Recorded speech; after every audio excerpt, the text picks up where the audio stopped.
शहरातील डॉक्टर आंबेडकर चौक येथे आंबेडकरवादी संघटनेच्या वतीने अनुसूचित जाती अ व क ड मध्ये होणारे उपवर्गीकरण रद्द करण्यात यावे याकरिता अखिल भारतीय भिक्खू संघाचे कार्याध्यक्ष भदंत डॉक्टर उपगुप्त महाथेरो यांच्या प्रमुख मार्गदर्शनाखाली तर भंते पयवंश यांच्या उपस्थितीत 27 एप्रिल रोजी सकाळी 11 वाजता एक दिवसीय धरणे आंदोलन करण्यात आले।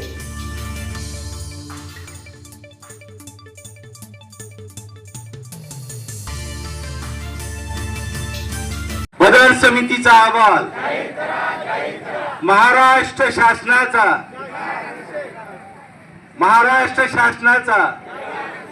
आज पूर्णा शहरामध्ये महाराष्ट्र सरकारने अबकडच्या नावाखाली आम्ही मातांग बौद्ध चांभार सर्व भाऊभाऊ एकत्र राहत असताना जो आपसामध्ये वाद लावण्याचा जे षडयंत्र रचलेलं आहे त्या षडयंत्राचा निषेध म्हणून आज पूर्णा शहरातील डॉक्टर बाबासाहेब आंबेडकर चौकामध्ये एक दिवसीय धरणे आंदोलन या ठिकाणी करण्यात आलं। त्याचं कारण असं आहे की जे बदर समिती आहे त्या समितीनं कुठं बसून अहवाल तयार केला। त्या बदर समितीला या महाराष्ट्र सरकारला आमचं आव्हान आहे की तुम्हाला हे अबकडं करायचं हे ते एका समाजाला विचारून अबकडं करायचं, एका समाजाला नाही त्या समाजातल्या काही पुढाऱ्यांना विचारून अबकडं करायचं आहे। अगर अबकडं करायचंच असेल तुम्हाला तर मग इतर 58-59 जातीचा पण तुम्ही विचार घेतला का? म्हणजे त्यांच्यातले जे लोक जे पुढारी आहेत जे विचारवंत आहेत त्यांचं तुम्ही म्हणणं ऐकून घेतलं का? किंवा तुम्ही जे बदर समितीचं जे अहवाल तुम्हाला सरकारला प्राप्त झालेला आहे तो अहवाल तुम्ही सार्वजनिक करावा, सर्व समाजाला म्हणजे त्याची माहिती भेटावी। आणि हा जो निर्णय आहे हा निर्णय साफ चुकीचा आहे। समाजामध्ये तेढ निर्माण करण्याचं काम ते महाराष्ट्र सरकार करते। कारण मातांग समाज हा डॉक्टर बाबासाहेब आंबेडकरांची जयंती असेल अण्णाभाऊ साठेची फोटो घेऊन मिरवणुकीमध्ये मातांग समाजाची मुलं नाचतायत हे ह्या सरकारच्या पोटात दुखते। कारण त्याला असं आज वाटायला लागलेलं आहे की चंभाराची मुलं, मातांग समाजाची मुलं, भंगी समाजाची मुलं आंबेडकर जयंतीमध्ये सहभागी होत आहेत। आता हे बौद्ध विचाराकडे चाललेत। उद्या आपल्यातून हे मतदान यांचं, कारण काही समाजाचं मतदान तिकडे जातंय, आता ते सगळे एक झाल्यानंतर याचं आपल्याला खूप त्रास होणार आहे। याच्यासाठी हे या महाराष्ट्र सरकारने केलेले षडयंत्र आहे। या षडयंत्राचा मी जाहीर निषेध करतो आणि सरकारला आवाहन करतो मी की तात्काळ हा निर्णय संपूर्ण रद्द झाला पाहिजे ही मागणी। देशाच्या सुप्रीम कोर्टाने अबकड हे वर्गीकरण महाराष्ट्रामध्ये करण्याच्या बाबतीमध्ये ऐच्छिक इच्छा ठेवलेली आहे। या अगोदर आंध्र प्रदेशमध्ये अशा प्रकारचा अबकडचा निर्णय झाला होता, तो अमान्य करण्यात आला।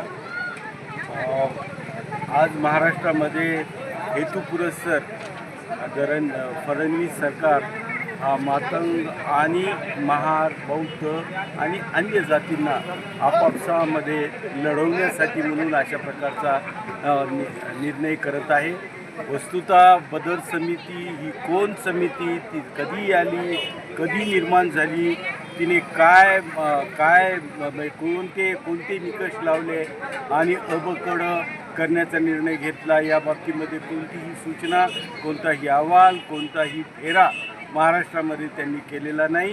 कुठंतरी एखाद्या एसीच्या रूममध्ये बसून बदर समितीने अशा प्रकारचा अहवाल केलेला आहे आणि या अहवालामध्ये काय आहे, नेमकं काय दडलेलं आहे हे जाहीर न करताच त्याच्यावर महाराष्ट्र शासनानं आक्षेप मागवलेले आहेत। वस्तुतः ही अत्यंत चुकीची गोष्ट फडणवीस सरकारने केलेली आहे।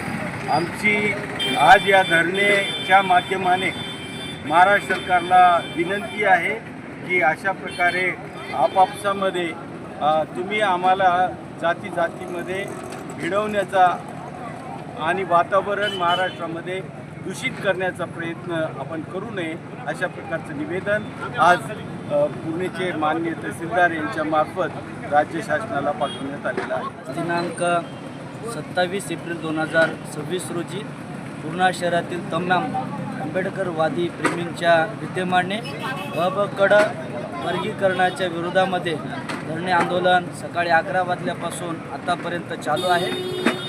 त्यामध्ये तहसीलदार साहेबांनी निवेदन स्वीकारलेलं आहे। तमाम पूर्णा शहरातील राजकीय धार्मिक सामाजिक क्षेत्रातील मान्यवर उपस्थित होते.